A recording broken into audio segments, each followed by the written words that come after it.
Hello, this is Dr. Robert Frantz again reporting on my second field observation report here in Uganda. It's another beautiful day here, breezy, warm, and it's been very enjoyable meeting all the people here. And but today because I had a letter of introduction to the Minister of Health, I had a very nice reception and met with Dr.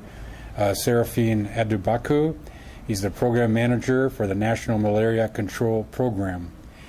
I briefed him on their research project and the integration of the powerful software we're using and the support we're receiving from the local district of Kasamia, and also that we had parallel projects going in Peru and in India and potentially in Kenya. I then reported to him my observations on my visit to Kasamia and noted that, of course, we didn't have any data yet from our research, but we established an excellent baseline with the good data that the clinic in Kasamia had maintained over the years. And so for that, we could show progress as we initiated interdiction processes in this program. I pointed out my observations, like I was saying, and indicated that I observed a lot of trash in the area. This needed to be cleaned up, and that the roads needed to be fixed because they were collecting stagnant water from the rain and without no runoff that was mixing with animal waste. And I pointed out that the importance of the GIS for determining elevations so that we could lower the water level in the swampy areas along the 16-kilometer route that the local people transit every day, exposing themselves to the mosquitoes. They walk that every day to get to their local market. I also pointed out the what I saw on Sundays as the gathering of everybody for the open market, that this was a potential interchange of infection with the mosquitoes. And I suggested that we should have the health clinic set up a desk there as information on malaria control and protection. Also, I pointed out that the heavily transited highway with transportation and goods and services coming in from Rwanda required us, we look at the control at the country's borders, at if we are allowing the healthy people to come on in, if we have control in that area. The minister was very appreciative. He told me that the president of Uganda was very concerned about malaria, and that was one of his number one objectives for his country.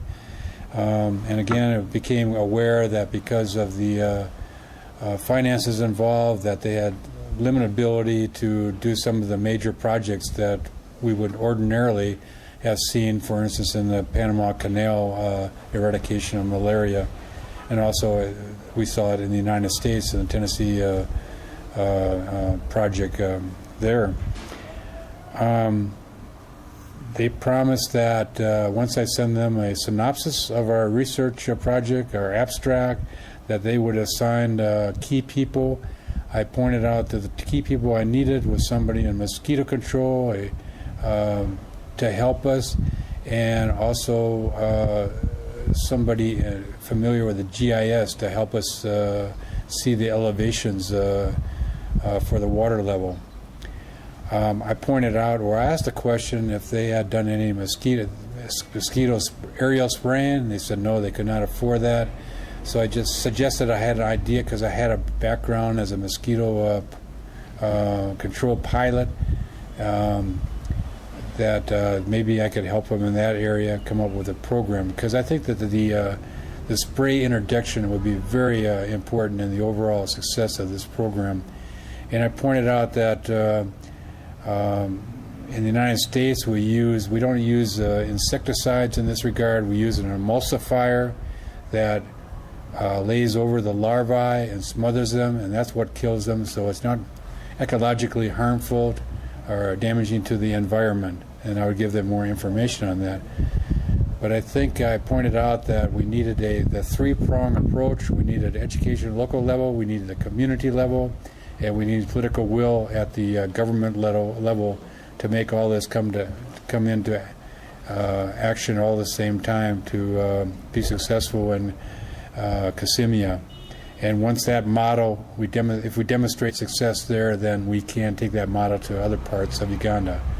So I would conclude that we have very good reception with the government, and which will be very useful to our project. And this is my last report from Uganda, and I head back to the United States here this evening, and I look forward to updating you with our progress of this report. And again, it's Ashburn Institute in Washington, D.C., and we appreciate any support that you can give us in this project. So thank you very much.